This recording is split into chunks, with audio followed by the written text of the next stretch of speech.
그렇다면 치료적 관계의 장애 요인에는 어떤 것이 있는지 한번 살펴보도록 하죠.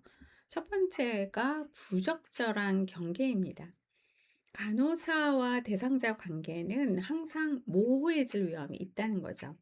치료적 관계가 비치료적으로 변하는 것에 주의해야 하는데, 이러한 부적절한 경계가 간호사가 치료적 관계의 경계선을 넘어서려고 할 때나 대상자와 사회적 또는 개인적인 관계를 맺으려 할 때 일어난다는 거예요.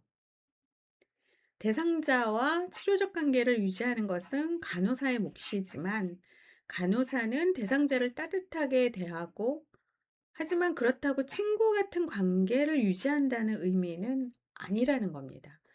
자기인식을 통해서 자신의 행동이 타인에게 어떻게 영향을 미치는지 알고 있어야 전문적인 관계를 유지할 수 있고, 명확한 경계가 있어야 부적절한 경계를 예방할 수 있다는 거죠.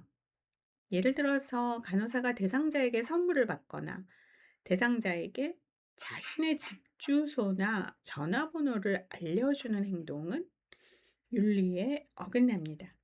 그래서 드라마에서 보면은 개인적으로 간호사에게 정신 질환자가 치료를 받고 폐쇄병동에서 이제 퇴원을 했을 때, 그때 이제 개인적으로 전화를 하는 그런 어떤 내용이 드라마로 나온 경우가 있었어요. 그거는 안 된다라는 거죠. 윤리에 어긋난다라는 거죠. 간호사는 지속적으로 자신의 행동과 감정을 점검해야 돼요.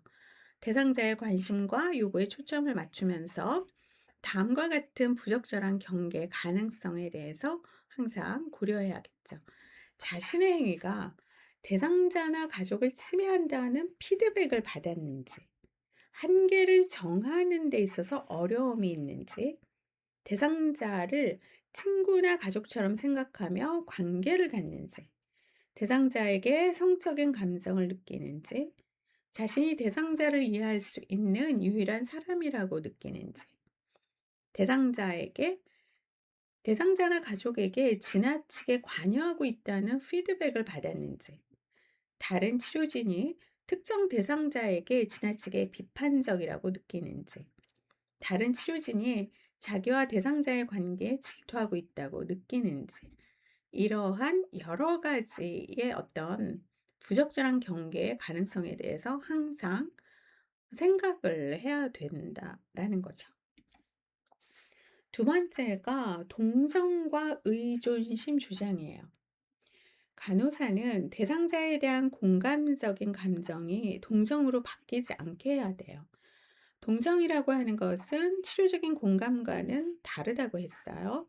간호사의 행동이 동정에 기인할 때 대상자는 간호사의 감정을 조정하기 쉽습니다.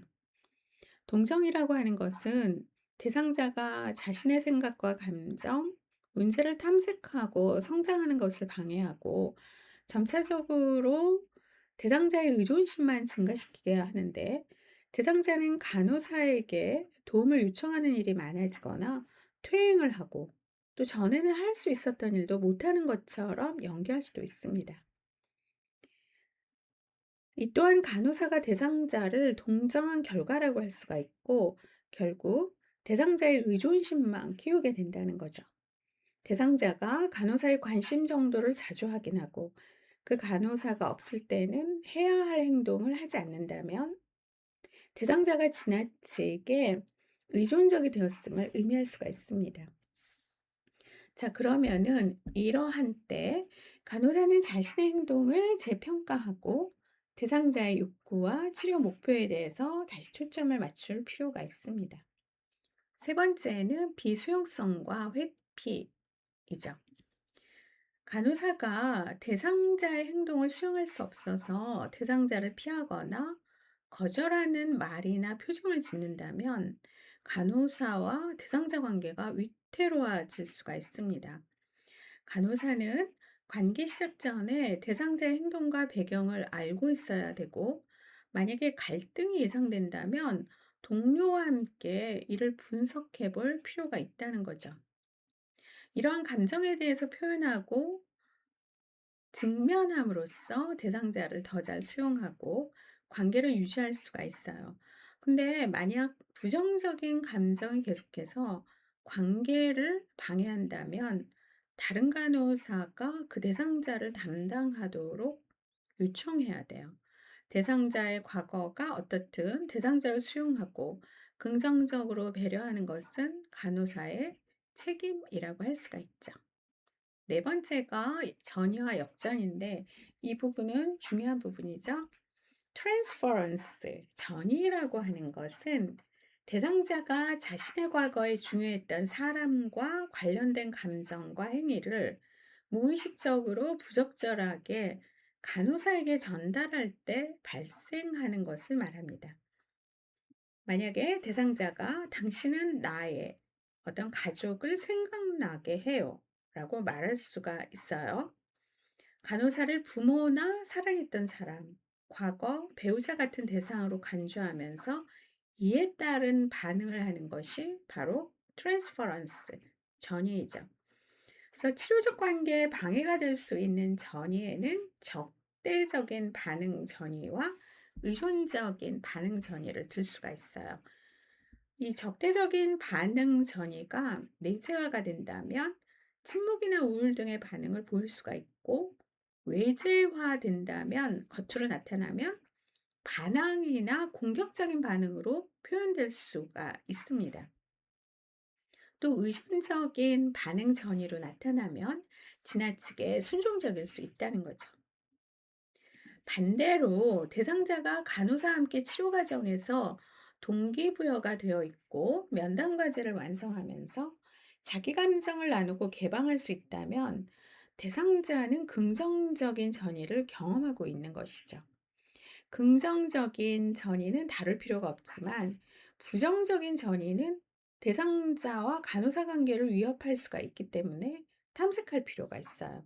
따라서 간호사는 대상자의 전이 반응으로 나타날 수 있는 비합리적인 행동과 감정의 가능성을 인식하고 준비해야 합니다. 또한 간호사는 경청을 하면서 명료화와 반영 기법을 이용해서 대상자의 자기 인식을 도와줄 수 있어야 됩니다. 두 번째가 바로 카운터 트랜스퍼런스, 역전인데 간호사가 자신의 과거에 중요했던 사람과 관련된 감정과 행위를 무의식적으로 부적절하게 대상자에게 전달할 때 발생하는 거죠. 예를 들어서 어떤 대상자에게는 유난히 온정적이고 좋아하는 마음이 생기는 반면 어떤 대상자의 행동에 대해서는 지나치게 분노를 느끼는 거죠. 이러한 카운터 트랜스퍼런스는 집단 현상으로도 나타나게 되는데 치료진이 집단으로 대상자의 공격 행위에 대해서 과도한 반응을 하거나 대상자에게 의미가 있을 수 있는 정보를 무시하거나 대상자와 파워 게임에 빠지는 경우 이런 거를 이제 트랜스퍼런스, 카운터 트랜스퍼런스라고 합니다. 혹은 치료팀이 내린 진단에 맞지 않는 행동에 대해서 무시하거나 대상자의 행위를 최소화하거나 대상자에게 농담이나 비난을 하는 등의 반응이 바로 역전이에 해당이 돼요. 그래서 숙련된 간호사라면 역전이 반응을 경계해야 되고 또한 이런 반응의 발생에 대해서 인식하고 역전이 반응을 치료적으로 이용해야 되겠죠. 역전이 반응을 인식하기 위해서는 정직한 자기 평가와 자기 분석이 필요합니다.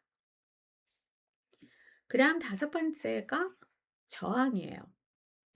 치료적 관계에서 레지스탄스, 저항이라고 하는 것은 대상자가 불안을 야기하는 사항을 인식하지 않은 채 머물러 있으려고 하는 것을 말하는데 이것은 자연스럽죠.